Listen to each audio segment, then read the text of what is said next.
Good evening, everybody. This is Patrick from the Poison Pen, and we're here with another of our virtual events. And really excited to have Jane Harper here. I don't know if you can see the book, but her brand new book, The Survivors. And we have a number of signed book plate copies, and I know we'll get some signed UK firsts very soon. But I'm here at the bookstore, so if you're watching on Facebook and you have questions for Jane, please go ahead and send them in, and I'll be monitoring the Facebook feed.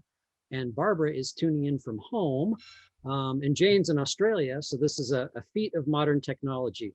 It's a lot of fun. So I'll largely be in the background here, but I'll pop up about a half hour or so into the show with questions. So Barbara, over to you. Thank you very much, Patrick, and welcome, Jane. It's lovely to see you again. I wish you were here in person as you were on your last drink afterward, but in your honor, I have, where is it, a glass of wine, so I can toast you. Oh, it's thank noon you. There, but it is noon. So it is noon. I could have got the wine out myself. It is technically afternoon here now, so. No, I know you should eat or something of the sort. In any case, I mentioned to you before we started recording that in a way, reading The Survivors was a mortal blow for me because my husband had arranged for our 30th anniversary and my 80th birthday last month to take a cruise round trip Christchurch to Tasmania. And from there, we were going to drop down to the Antarctic and then come back to Christchurch. And I was so excited about visiting Tasmania. So The Survivors is my way of getting to Tasmania in COVID. Yeah, that's such a shame. Hopefully in the future you'll get a chance to go down there, because it is a really beautiful part of Australia, and it's quite different from a lot of the other places. It's very cool and it's very coastal, and it has a really small population scattered across the whole kind of island state. So it's quite different from the rest of Australia in quite a few ways. So I looked it up today because I thought, might as well increase the pain of not actually going there. And I see that it is relatively due south of Melbourne, separated from Australia, the continent itself, by a strait. But I was interested in reading about the island. I gathered that the western side is the one that catches a lot more rain from the westerlies that blow across. And the eastern side, while it's subject to it, has less. So one of my questions is, and I think I know the answer, where is this community that you have set The Survivors in? Which side of the... So actually, I set it on the east side, mainly because that is the more populated side, and that's more the place where you have these sort of small seaside communities like the one where the book sets. There's quite a popular, I guess, driving route from the mainland. You get the ferry overnight from the mainland, and then you can take your car and you can drive down to Hobart. And some people go through the middle, and some people go down the west. But the east is kind of the kind of place people go and they stop and they have these kind of small communities. I also really like the kind of the geographic settings of the east. They have a lot of these sort of cliff faces, a few of the shipwrecks. And things that the Tasmanian waters are notorious for. So in terms of thinking about, I always fictionalize the location, but in terms of the geographical location, that kind of ticks the boxes that I was looking for this one.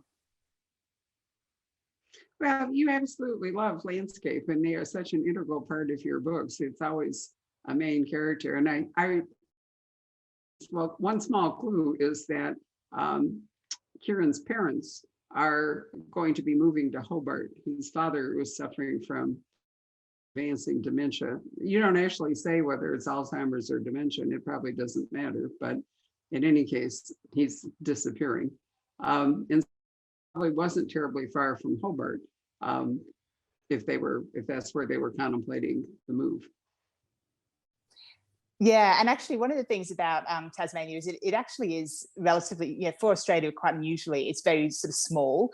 I mean, in Australia, the distances, people, so often underestimate the distances, and, actually they think you can drive from Melbourne to to Queensland, when actually that's like driving across half of Europe, you know. Whereas in Tasmania, actually, it is one of those states that's quite self-contained, and you can drive across the whole thing probably in a few hours in one go, which makes it again a little bit more unusual for this part of the world. And I quite like that, the fact that it's sort of it has that kind of natural isolation of being an island, but at the same time, you know, the population is quite scattered, and has a sort of a slightly claustrophobic feel that, you know, you can only drive a few hours maybe in either direction before you hit the sea again. The story work, and I think you're always really interested in small communities anyway, but you really did need a very small, tight-knit community, as it always seems to happen, deeply buried secrets, in order to tell the story. So obviously being able to isolate the list, and even on the cover, there's a dramatic picture of cliffs that it almost reminded me of the White Cliffs of Dover. That, you know, they look like, are they chalky cliffs or are they granite cliffs? Do you know? They're more granite, actually. But I know what you mean. The picture on the cover does sort of give it that kind of chalky feel. But I think that's maybe a little bit of artistic license. But I think the image that the US publishers have chosen, I think, really sums up the kind of the kind of I guess like the eeriness and the mystery around the feel of the book that, you know, we were hoping to capture. And it is actually quite it is actually quite accurate in terms of the way that sort of coastline kind of curves around and things. Is sort of a lot like the kind of the beaches you see out there. Wow. Well, going back to The Dry, which was your first book, and a tremendous success, sold over 1 million copies, won the Gold Dagger Award, and I can't remember how many Australian and other awards, made you an international star overnight. And you followed that with A Different Landscape and Force of Nature. And then in The Lost Man, which I just think is an amazing book, that's a very different landscape. So are you led, Jane, are you led into a story by the landscape, or do you let the story lead you to the landscape? Yeah, it's a good question, because it's actually a bit of both. So really early on, when I'm thinking about like the plot ideas, I'm already thinking about what kind of setting would support this. And, you know, sometimes it's really obvious. I mean, I knew for The Survivors, I wanted like this sort of small coastal community, and for The Lost Man, I knew that I wanted outback Queensland. Actually, I knew I wanted outback. I didn't know exactly where in the outback I wanted that one set, but you know, and again for The Survivors, I didn't know for sure I wanted it in Tasmania, because there was a few different options. There's usually a few different options about where exactly you set it. So then I'm kind of thinking about, okay, so where sort of geographically does have these elements that I'm looking for, and at the same time have, I guess, enough flexibility that I can fictionalize it while still being true to that region. Because I think it's important to, in a fiction book, for me, it's important to fictionalize small towns and small communities, you know, while at the same time trying to capture the key elements that still make it recognizable to people who know that region. So that's kind of my process. It's a bit of both, and it comes really early. It does. You have an interesting prologue in the book, but you needed, I mean, in a particular story, you needed the wreck, which there apparently are loads of around Tasmania. It's always true at the bottom of the world, isn't it? With a really rough, I have sailed down across the straits of, from South America to Antarctica, you know, past all of that rough weather, and in fact got caught in a typhoon. And I have sailed down around New Zealand past Stewart Island and got caught there in some really bad weather. And Tasmania, I should have really checked, is it north of New Zealand, north of the South Island? I think it's actually more in line with the North Island. Oh, I think it is. Yeah. I know it's about roughly kind of on line with New Zealand. Whether it's north or south, I think it's North Island. It's in line with, but it's a good question actually. Off the top of my head, I'm not too sure either. But is those kind of waters for sure that yeah, you'd be experiencing around there. Well, I brought it up because the weather gets more extreme. I mean, you know, the winds and the storms are coming up from the Antarctic, and you know, you have vast expanse of ocean without stuff breaking the weather. Again, I guess that's why the western, since the winds tend to go west, why the western side of places like this, true in Scotland and other places, is always a bit rougher than the east side. But you also need, in addition to wrecks, I brought it up because if there are so many shipwrecks, it's partly because of the weather and partly because of treachery to navigation with rocks and all that other stuff. But you needed caves because the caves are important in this book, and you needed beachfront. So I was thinking, you know, as I read it, did the story and how take shape because those features were there, or were those in your mind and then those features already existed? Maybe I just asked you that. No, I know what you mean. Yes, it's sort of slightly different angle to kind of the specifics of it, I guess, like which comes first, the idea or do the ideas come from the setting, or does the setting, you know, do I find a setting to fit the ideas? And it's a good question, actually. I think it's partly, I think the key components, I know what kind of key components I might be looking for. And then I'm sort of trying to find a place that will, you know, have those key components. But then at the same time, there's sometimes you find a setting and then it adds to it. For example, the shipwreck elements was not something I'd originally, you know, sort of thought of in my very early stages. But then when I was looking into Tasmania, and I was reading how it has 1,000 shipwrecks around this quite, you know, small coastline, and it's one of the few places in Australia you can really go down and look at them, and they've got quite, you know, well preserved vessels, and that just seemed like too good an opportunity to pass up. You know, I feel like, what's the point in writing a book with a mystery and suspense element if you don't have someone diving in a shipwreck, you know? Well, absolutely. But the caves are really an important part of the book too. So, you know, if they didn't exist, you would have had to come up with some other way to resolve some things. So, you know,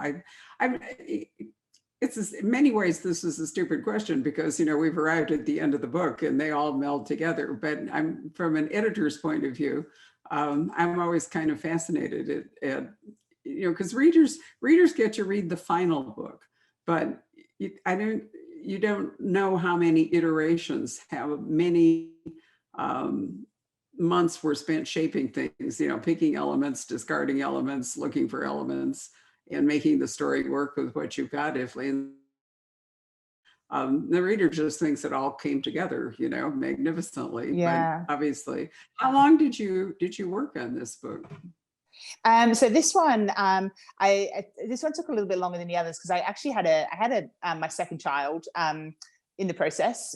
So I was working on this one during most of 2019, and then I had my second baby, little boy, at the end in November 2019, and then I had a couple of months away from the book, and then in February 2020, I went to Tasmania to do the kind of on the ground research trip, which is what the point I try and do it always is where I've got a kind of a complete draft, and I've done a lot of research about the area, you know, from talking to people and from my own kind of visits in the past and things. But then I like to go and do a big kind of on the ground research trip where I know what elements I don't know, and I kind of have enough flexibility in the book to still change things depending on what I discover.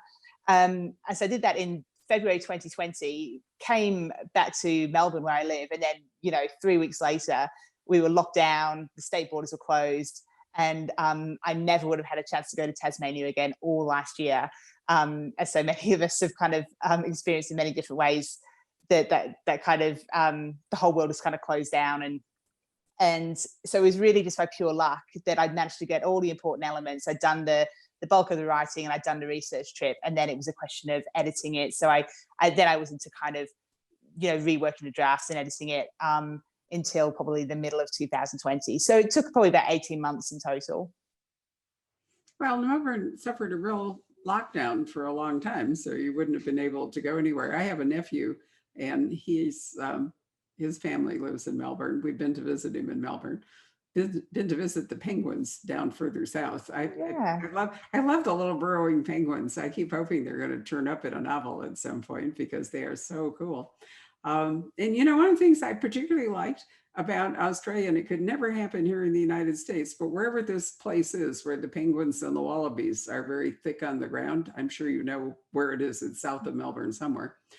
Apparently, the wallaby population was being decimated by the pets that people who were living in caravans all around this area or vacation homes would bring their dogs and cats. So the wallaby population was taking a huge hit. And one day the local government said, that's it.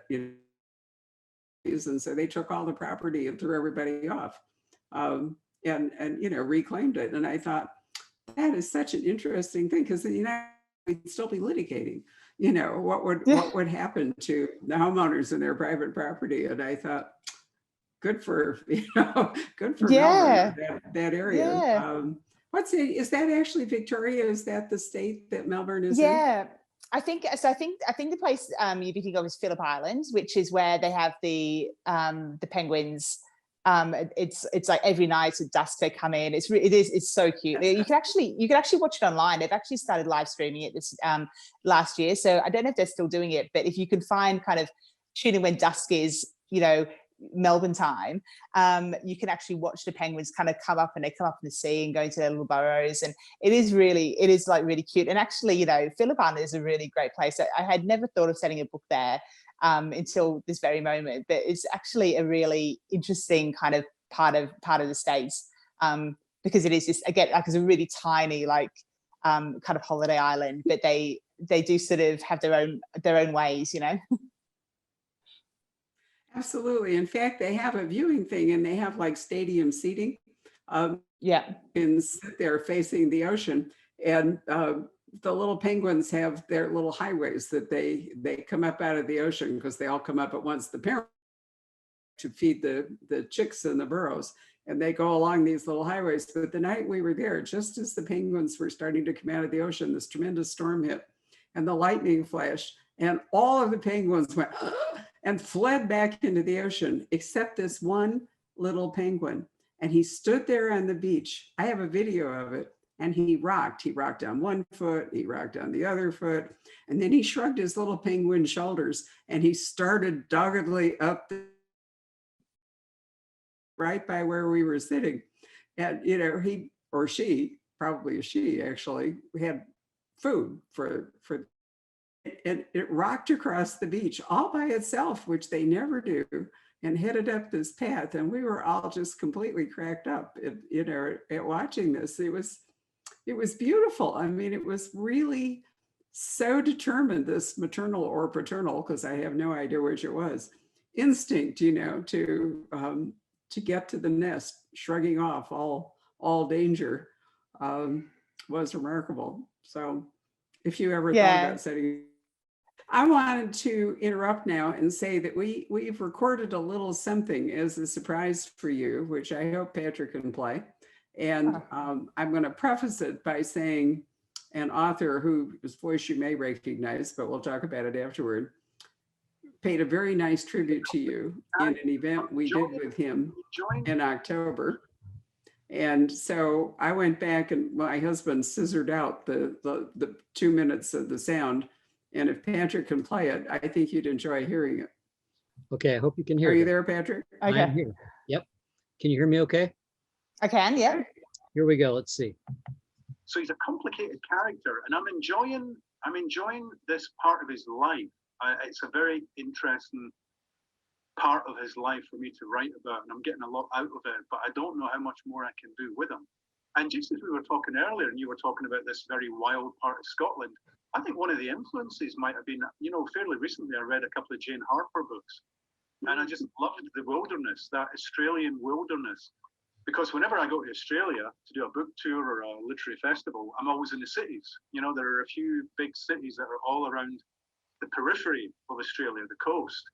But there's this huge interior that there's very little written about, very little explored in literature or elsewhere.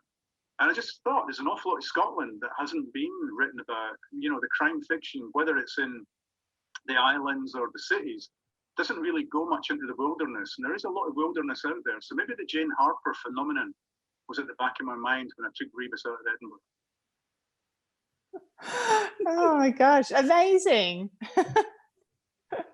I thought you'd like that. I remember talking about it, and when I realized that we were going to do this together, I was hoping that we could recapture that. He wrote this recent Rebus, A Song for the Dark Times, and he took Rebus up to this very northern Scotland where there are prisoner of war camps, but it's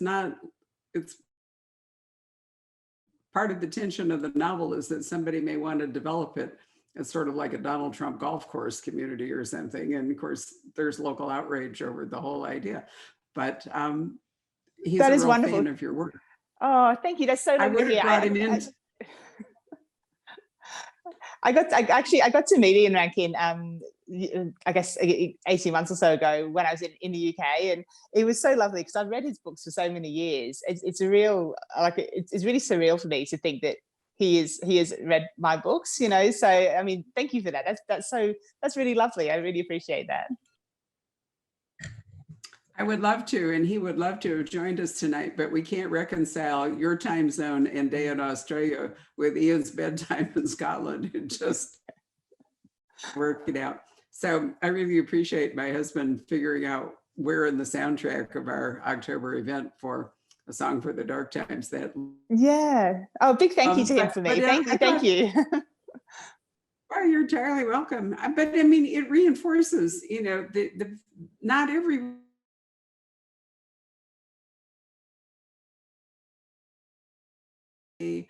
shape up or are inspired to their stories, but clearly landscape is such a big thing for you.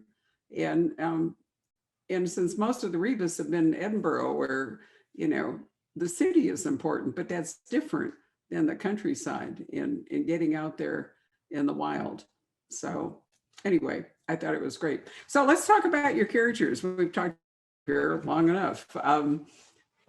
Your main character is a lad named, is it Kieran? Is that how you pronounce it? Mm-hmm. Yeah. Yeah. And so come Kieran, home.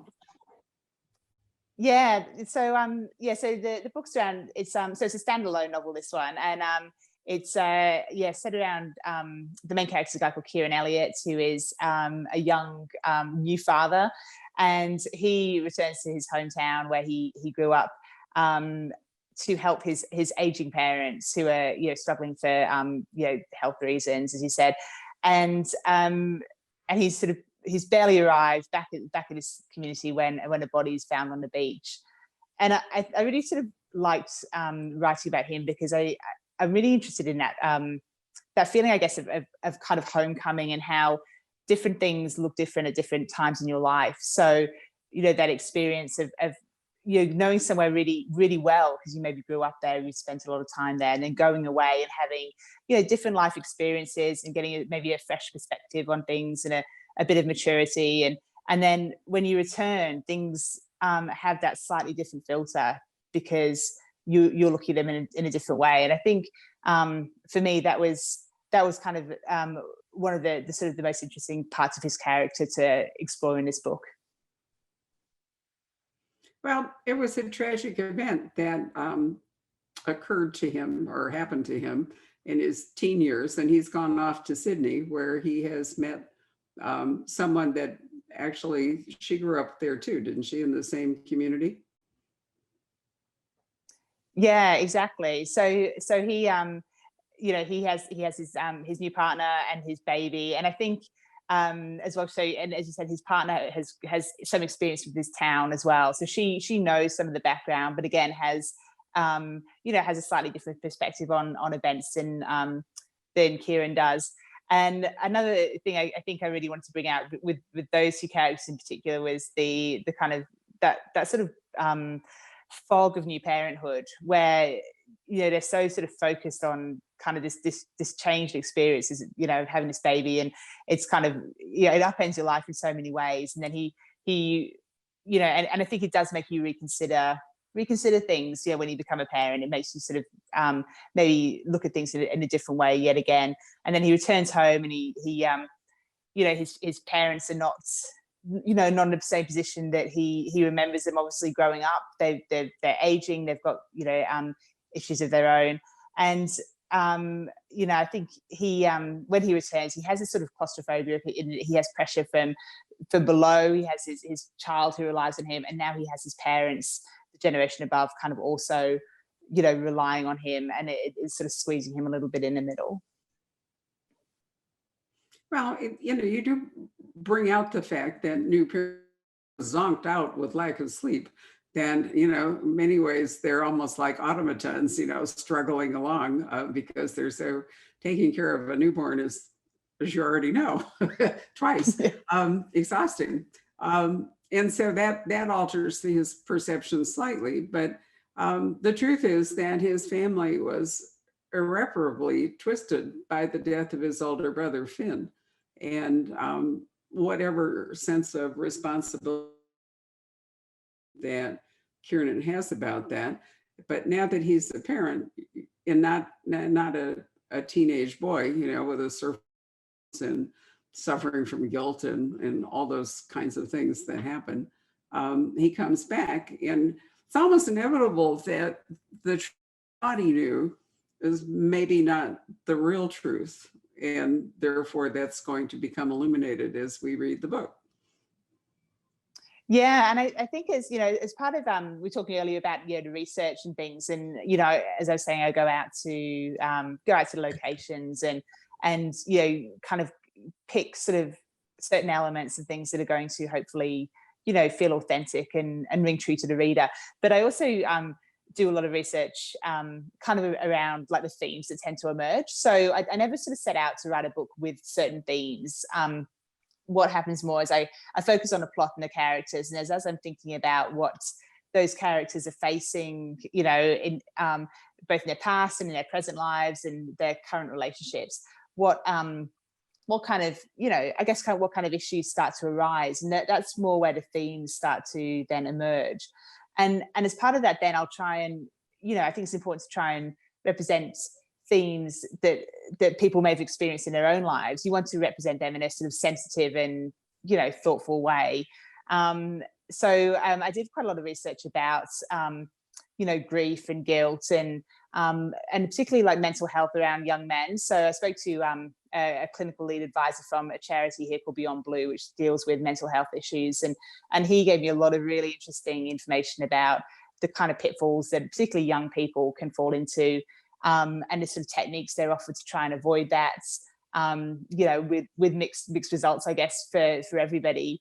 But that was a really, that was a really interesting discussion. I think helped me a lot, kind of weave a lot of those sort of more emotional elements through the book. Well, you have a father nearing the end of his, if not actual life, at least his intelligent or sensory life, thanks to the dementia. Then you have Audrey, brand new Audrey coming along, the baby, and Kieran and obviously Kieran and his girlfriend, their dynamic has to change as they're caring for this third person in their lives, and sometimes that drives people apart. Hopefully, it binds them. That's another thing going on. But he comes back and he runs smack into his old friends. There's Sean, and then there's Olivia. And I think I can't even remember how many crime novels I read over the years where stupid decisions by teenagers, set a chain of events in place that just come back to haunt them as they grow old.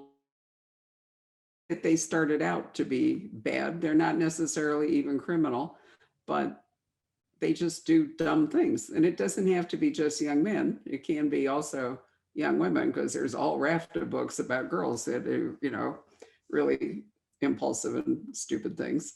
But then there's this sort of impulse to cover up with teenagers that may be slightly different than it is with adults. Do you think? Yeah, I think people's sort of backstories are always something that's really interesting to me, and how how people become the adults they are.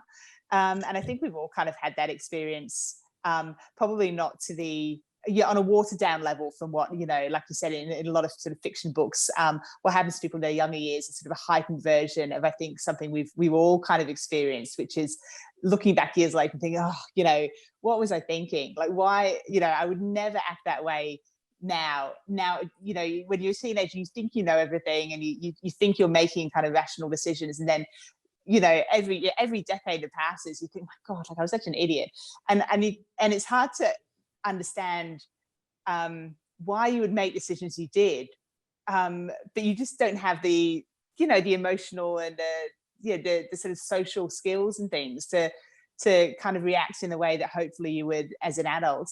But it's always sort of been interesting to me how, I guess, like people's lives can kind of change so suddenly just on events. I mean, one story that I always remember is, it's never sort of made it into a book, but it's something that's stayed with me for years, is when I was a reporter, and I used to be a print journalist for 13 years.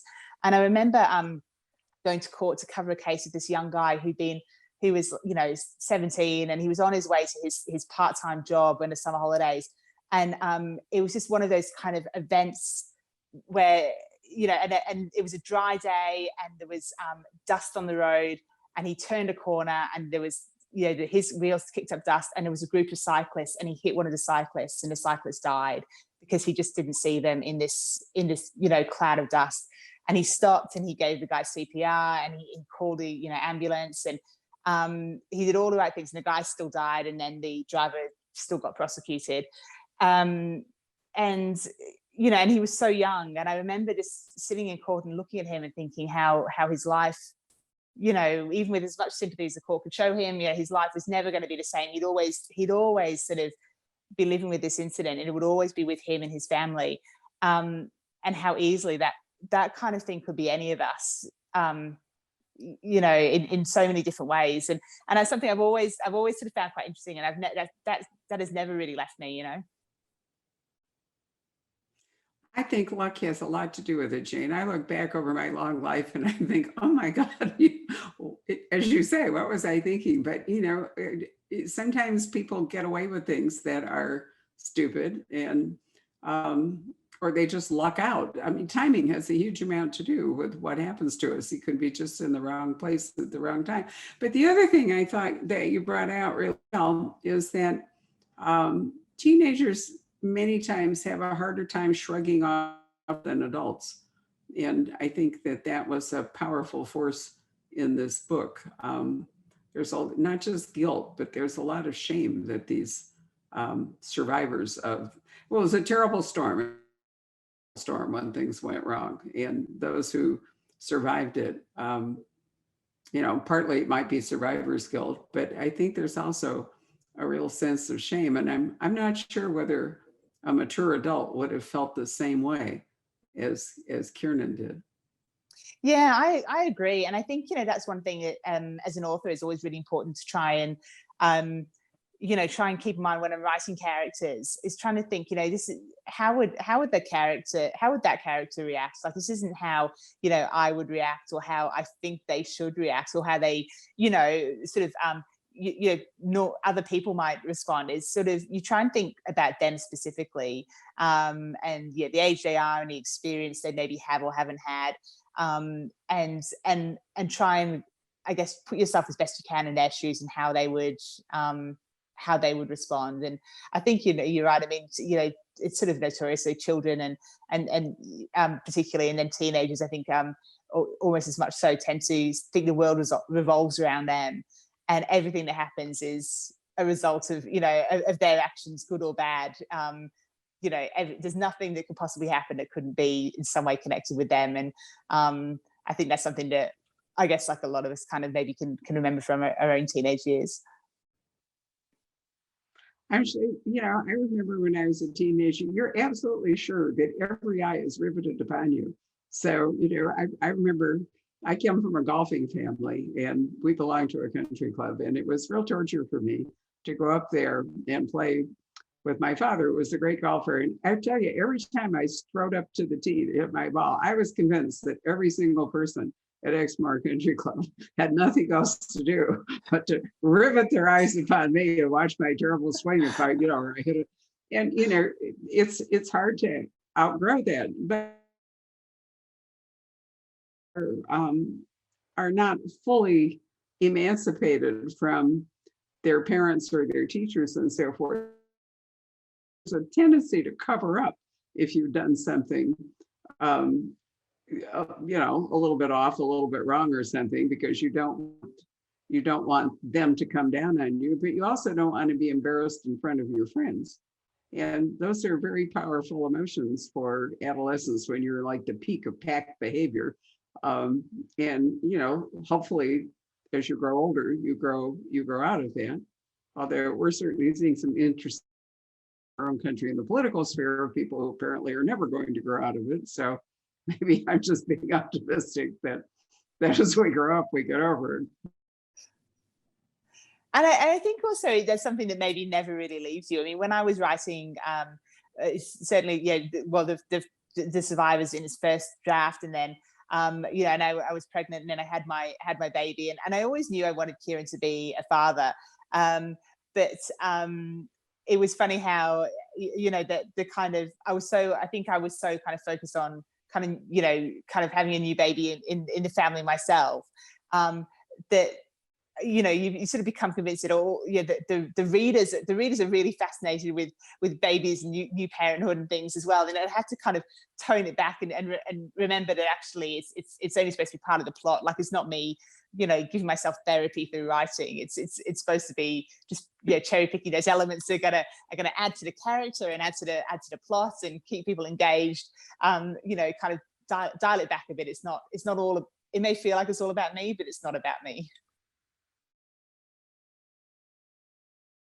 A really good job. I thought Audrey was despite her week's worth or few, was actually quite an interesting character in the book. But one other thing I wanted to ask you about before we go to Patrick and questions, I was holding up my advanced reading copy. There we go.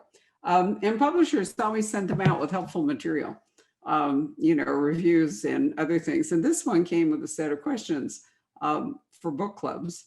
Or even possibly for me, which clearly I've discarded, but because I do. But one thing they mentioned or thought was worth discussion was a kind of culture of toxic masculinity. And yet, in this book, well, yeah, there is a bro thing and masculine stuff going on. I also think that the women, the culture of the women in this book was equally important as a counterweight, whether they could stand up for themselves or whether they couldn't, whether, the early death was really ever necessary. If the girl involved had been more forthright, hadn't been so young. And I'm not sure that I think that it was toxic masculinity, but it's sort of a combination of, not being forthright enough and maybe the guys being guys. Did you think about that at all? Because it comes up several times in these questions that are suggested. And that wasn't really what I took away from the book. Yeah, I know what you mean. I think so. Like I say, when I write the books, like I never sort of set to, I'm not trying to make a point about anything, and I'm not trying to really hammer home any particular theme. Like, what my ideal scenario is that I kind of write believable characters that things emerge that are kind of recognizable in our day-to-day lives because the characters have enough kind of backstory and enough depth that they sort of are experiencing things that we do, experience in modern society. And so, so it wasn't, so the toxic masculinity kind of, the first time that was kind of really mentioned to me really was part of, kind of in the editing process when things like the readers' questions and things are coming up. And I think, it was something I guess I was aware of to some degree when I'm writing the book. But for me, I agree with you. I think all the characters kind of have their own parts to play in you know, in the book, but certainly in lives, you know, we all, I mean, that's one of the things that continually kind of draws me back into kind of stories and makes me sort of think about things is how many shades of gray there are and how nuanced things are, and how, you know, people just react to things in such different ways, and that can really change so many things. So and it's something that it's quite yeah, it's quite a challenge, I think, for an author to capture all those different layers and elements, that, because, you know, we're also multifaceted, that it's about trying to, I think, capture this like a small kind of glimpse of that with, hopefully, with each character. I thought you did it very well. And, you know, some books have a more rocket-like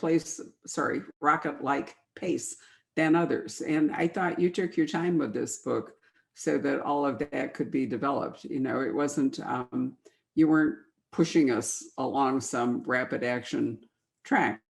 So it had, all of these things had a chance to bubble up, and we could think about them while we were reading them. And I like that, you know, with books. Some books, I think that kind of pace is much better suited to what it is you're trying to do.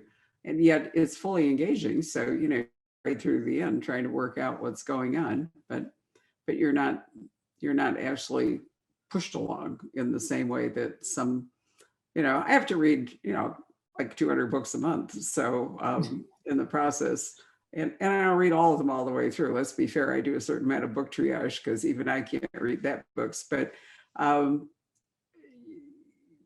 that the pace of the book does sometimes affect which ones I read all the way to the end and which one middle here. You know, I'm just going to read this part and then I'm going to move on to the end.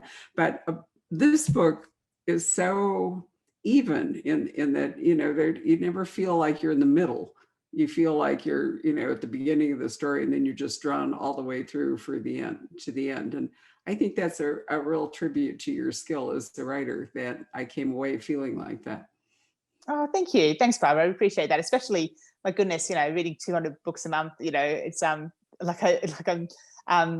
you know, I'm pleased with someone who reads so much within that genre. Like I'm glad you know, you felt like you feel that way. That's lovely. It's a freak skill. Some people have perfect pitch. You know, I just came out as a speed reader, and I got to an occupation where being a speed reader was a blessing rather than a curse, which for many years it actually was. Patrick, are you lurking back there, and would you like to surface any questions that might have come in? I will come to the surface. And yeah, actually, I have kind of an observation, Jane, about you know, these communities that you're writing about that are maybe slightly isolated. I'm thinking of Nova Scotia or the west coast of Ireland, or any number of places where the population is really tuned in to the natural world. You know, in this case, the sea, perhaps in a way that a lot of us aren't anymore. You know, that real almost participation in nature. Do you think about that kind of thing at all? Yeah, I do actually, and I think that's something I've thought about actually with all the books. Partly because I think it's really important that the landscape is like woven, I guess, through the plot rather than just being kind of a theatrical backdrop. I like it when the setting, you know, kind of pushes the characters into certain behaviors or sort of shapes who they are, you know, depending on their relationship with it, having grown up or being a newcomer. And I like this sort of slightly isolated you feel of it, because it kind of forces them to interact. It's not like in a city where there's 1,000 other people and you can just, you know, jump on a train and go somewhere or go and have a coffee with some other friends. You know, the characters are kind of forced to interact whether they like it or not. But yeah, I think you know, I mean, I've always found the Australian landscape very inspiring, and it's very diverse. And I think maybe having kind of spent some time in the UK and returned to Australia has made me observe it a bit more than I would if I had always grown up here. And so I guess that kind of comes through in the characters in the books as well. Right. I mean, they really live, you know, by the tides and the ocean, everything. I remember I was in the off the west coast of Ireland in the Aran Islands, and we went out to the farthest remote one. I think it's called Inishir. And there's like a pub, and that's it, of course.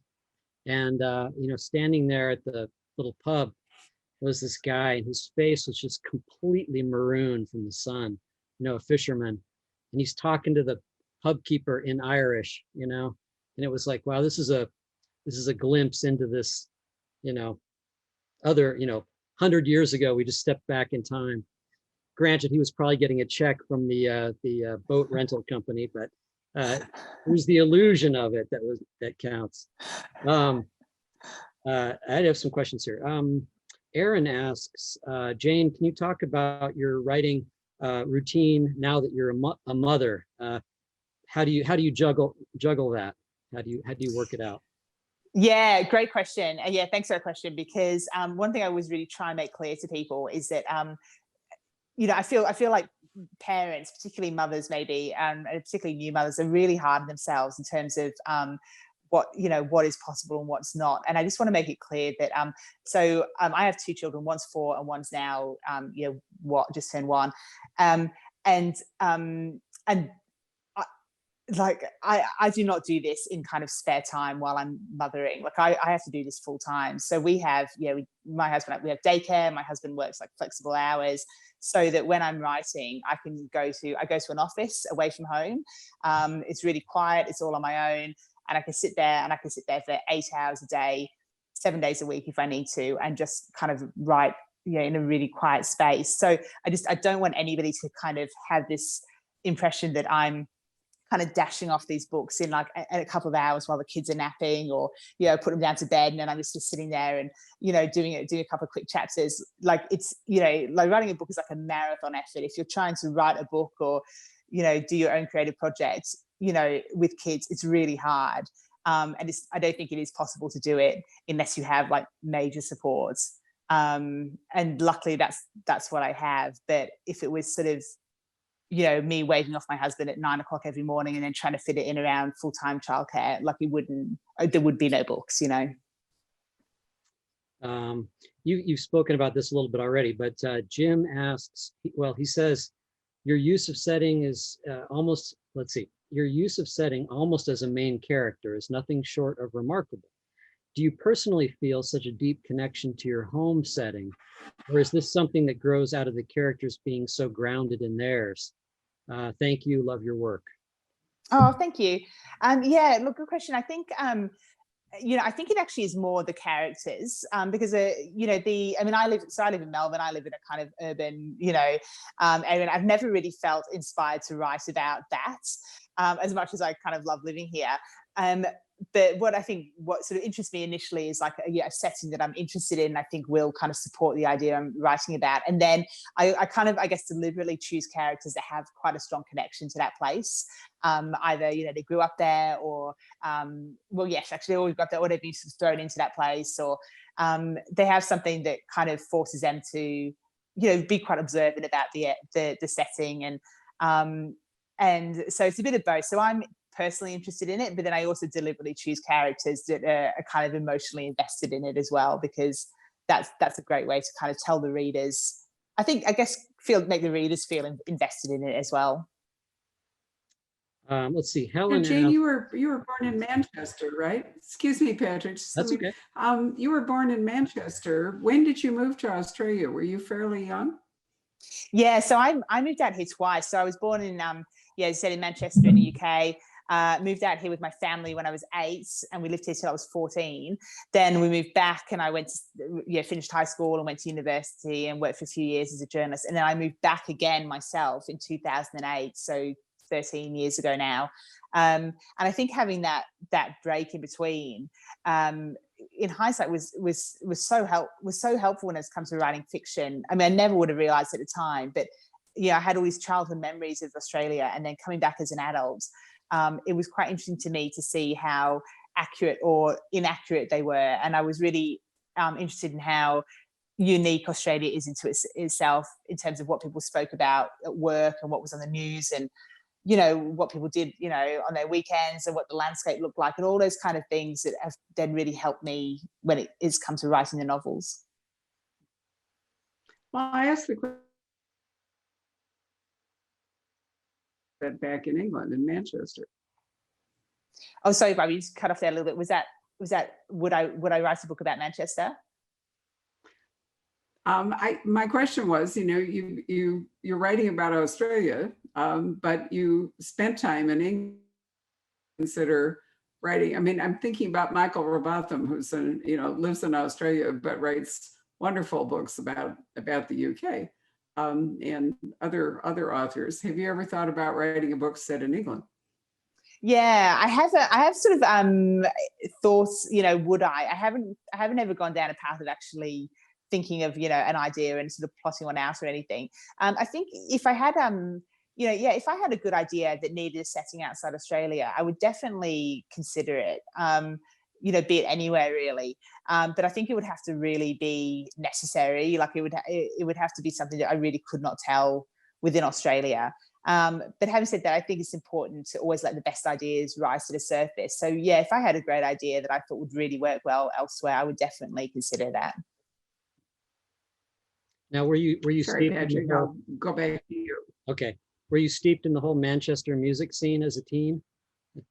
No, actually, when we moved back to England, I wasn't even in Manchester then. I was in Hampshire and then Kent, which is not nearly as exciting, dare I say. So You weren't so going no, to, I missed out on that as well. you weren't going to raves and so forth. No, Yeah. unfortunately not. No. Helen asks, she says, Jane, how much character planning and research do you do before you start writing? And do you, I'm paraphrasing your question, do you stick to your outline or whatever you start? Yeah, thanks, Helen. Yeah, I do. So I do a lot of planning, and I would actually spend probably more time planning, certainly, than I would writing like the first draft. And I do that because for me, I find planning allows me to be more creative. In that, if I just start writing, it takes a long time to write thousands of words. Whereas if I plan and I kind of plot out what I need to do, I can try 20 ideas in a morning, and I can see what works and test things out, and without having to fully commit to writing whole chapters that may end up, not being where I want to go. So I plan everything out. I will plan out. It comes in stages. I don't do it all in one go, but I'd have like a skeleton draft, like sort of idea, beginning, middle, and end. Then I would flesh that out into starting to think about the more, how am I going to get from the beginning to the middle and the middle to the end. Then I'm thinking about the characters and their backstories are starting to be filled in. Are they the right characters? Can I combine a couple of characters? They all need to kind of do their heavy lifting. What really happened? What do I want the reader to think happened? Then I'm really kind of drilling down into like chapter by chapter breakdowns. How do I want the chapter to start and end, and how's that going to segue into the next chapter? So yeah, so I do where the cliffhanger is going to be, where the red herring is going to be. So I plan it really extensively. Then I start writing it, and then I do stick to that plan quite closely, because I've worked out a lot of the questions in the planning. So really it's a question of just executing it now. Then having said that though, usually by the time I get to, I'll do a whole first draft, and then often having worked through everything, suddenly kind of new ideas will come to me. And that's just kind of part of the process now. I sort of expect it, like new things will emerge, and I'll think, actually, that would be so much better. And then I probably will spend some time thinking about letting all those ideas come out, and then I'll go back and then I'll probably rewrite it. And I might rewrite the whole thing, based on those new ideas that have emerged. So that's kind of, but I always plan, like I never just kind of go in not knowing what's going to happen. I would always step away, go back to the plan, work it out, and then go back to the manuscript. Wow, it's really interesting. Okay, Stepan, who's a good friend of ours here at the bookstore. Hey, Stepan. He asks, and this is a good question, are there lesser known Australian writers you think deserve more attention from US readers? Oh, I'm sure there would be. I'm not too sure who's known and who isn't really. But I mean, for example, there's an author I know who's got a book who's called Kate Mildenhall, who her book just came out here late last year, and I know that book has not yet been published in the States. But she wrote a great book called The Mother Fault, which is it's probably, when it's put on the shelves by booksellers, it will probably be put in like the literary section, and it'll probably be kind of people will sort of pigeonhole it as kind of a women's fiction or something because it's written by a woman and it's called The Mother Fault. But honestly, I found it's so gripping and it's so clever and it's so full of like nuanced characters. I found it absolutely as kind of gripping as any sort of thriller, and it's set in a slightly kind of very near sort of futuristic Australia where, you know, it's sort of, it feels very recognizable, but there's just a few things sort of different, like technology's moved on a little bit, and climate change is a big issue, you know, that really can't be ignored anymore, that kind of thing. And it's about a woman called Mim, whose husband goes missing when he's away working, and she has to take her 2 kids and go and basically find him. And it's so good. I really loved it. It's called The Mother Fault by Kate Mildenhall. So that's not out in the States yet, but when it is, that's one I would really look out for. We have a couple of people that are weighing in on this topic too. Someone says they're suggesting a book called Scrublands by Chris Hammer. Do you know that one? I do, yeah. That's been out for a few years. I think that's definitely out in the States, and he's had a couple more since then. It's part of an ongoing series. So I'm not sure his latest one is out in the States yet or not, but that came out in Australia just recently. So yeah, he's a well-known Australian crime writer. Maybe just one more, Barbara, because we're kind of running out of time, aren't we? Actually, this is an interesting question. Eric asks, how does having such he calls it quick success. You'd probably disagree. He says deserved quick success. How does that affect your creative process? And I think what he means is, did the expectations with such a successful first book, you've pushed through that now, but I don't know. It's a good question. Because actually, I sort of agree. Actually, it does feel like quick success in a way, because I didn't write. The Dry was my very first manuscript I ever wrote. I didn't have kind of a drawer full of books that I'd kind of written and it never got published. And finally I did. It was sort of, I worked as a journalist and I wanted to write, and then I wrote The Dry and it got published, and it just sort of exploded really beyond any expectations I'd ever had for, what might happen with that. And it's interesting because the thing that actually helped me write The Dry in the first place has actually really helped me for all 4 books. And that is that the only thing you can really focus on is the things within your control. You can't really control, what sales are going to look like, or people's reactions, or, what people are going to respond to in the books. All you can kind of do is write the book, is focus on writing the best book you can, tell that story in the best possible way, write a book that you feel proud of, and put, I think, the time and the effort in, so that I know at the end of each book that I know that I did the best possible job and I put the effort in and I didn't cut any corners, and it came out in the best version that I personally could execute. And after that, you're kind of a little bit bulletproof in a way, because there's nothing more you could do, and it is really, it just has, the book will do what it does, and people will read it or they won't. And but you can't control any of that. All you can do is just, know you did your best, and then think about what's next. Speaking of, what is next? So what's next? So I'm just starting the process of thinking about book 5. So I'm just in the really early stages. I'm still in the kind of thinking stage, as I call it. But I've got an idea that I'm really sort of working out, which has come together quite well. It's definitely like another Australian mystery. I'm sort of kind of still nailing down the setting a little bit on that one. But it's I'm thinking maybe this one might be a return to Aaron Falk, who was a character in The Dry and Force of Nature.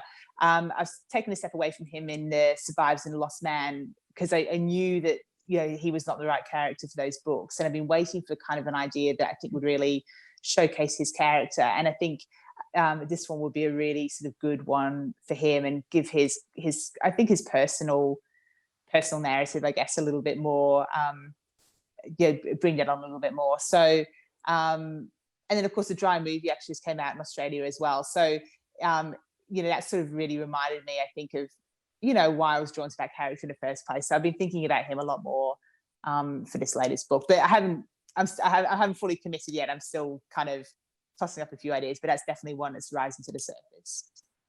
Are you happy with the movie? I was going to ask I you yeah. about the movie because I did see, I looked it up, that it released on New Year's Day in Australia. Do you know whether it's scheduled to play in any other countries, or that's not Yeah, really up to I you, obviously?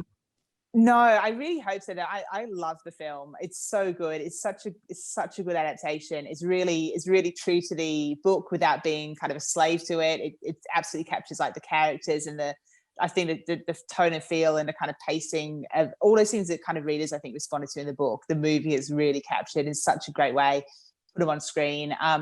It stars Eric Bana as Aaron Falk, who is such a beloved Australian actor. He really nails it. I think he has completely kind of captured that character.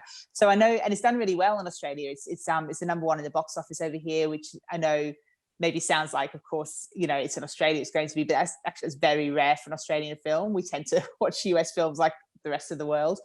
Yeah, so it's going really well. So I know the producers are in talks with international distributors about, you know, getting it out overseas, and I think it's just a question of what the best possible way would be, given, you know, all the challenges around cinemas and things at the moment. So there's definitely talks around it. So watch this space. Hopefully sooner rather than later, we'll have some news around that for you.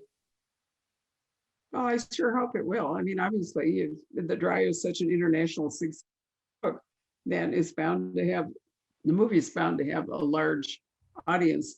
In point of fact, I've been watching more TV than I ever have, thanks to COVID and being in. And I've been very impressed with Australian Australian movies. There are really some excellent ones that have come along. And they are being shown here in the US more often than they used to be, on various channels. I'm trying to remember, not just like Netflix, but there's one called The Heart Guy, which I think is, at least the first 2 or 3 seasons were hilarious. Dr. Blake. And then there was the noir one that came along recently. It was a TV thing, and then it was also a movie. So I'm really, you know, pleased for a long time. What was that the Peter Temple adaptation? What was his name? Jack Irish? Is that the guy? Anyway, somebody else. I can't remember. But in any, you know, what's great, Jane, is seeing that Australian publishers, you know, have become prominent. For a long time ago, when I started the bookstore, there was a lot of native publishing in Australia. It was a lot of British publishing that went to Australia, but now you've got some really good local houses, you know, Allen and Unwin, a particularly good house, and some others. And now I'm seeing, you know, more Australian film industry going on. So I think it's great. We live here in the American West, so there's a lot of parallels to much of Australia. I mean, The Lost Man was a particularly good book, I think, you know, for part of the country, because it felt very Western in lots of ways. Yeah, so a few people have said that all, actually. Yeah, that kind of that sort of setting kind of translated, I think, quite well to certain parts of the States. Yeah, which is interesting. Indeed. Well, it's been wonderful talking to you, Patrick. Was there any other like compelling question that you feel that you should bring forth before we sign off? Not really, just a lot of people, you know, saying how much they like your work and, you know, how much they've enjoyed listening to you tonight. And congratulations on the book and lots of nice things like that. Oh, thank you. And thank you so much to you both and to everyone who's tuned in. It's really, you know, if you can't be there in person, this is a really, really lovely opportunity. And yeah, you know, and I really appreciate all the work, you know, you put in. I know online events are not, they're not effort free for those who put them on, or for even, you know, those who tune in from home. So thank you so much for having me, for everybody who's joined tonight. I really appreciate it. And the book is The Survivor. Well, it's been a great pleasure, Jane. I'm so glad we were, sorry, Patrick, what? I was just showing you were reminding us that we have books. Product placement one more time here. All right, Patrick's the bookseller of the group. You can certainly see that. And anyways, it's just been grand, Jane, and I hope that with the next book that you'll be able to travel again and we can do this in person as we did your last visit. So thank you, and thank you to all of you who've been watching us this evening. We really appreciate it. And there will be a podcast available tomorrow. So if you want to recommend that to friends who maybe don't want to sit and watch, happy to listen to us, you can do that. So good night, everyone. Thank you.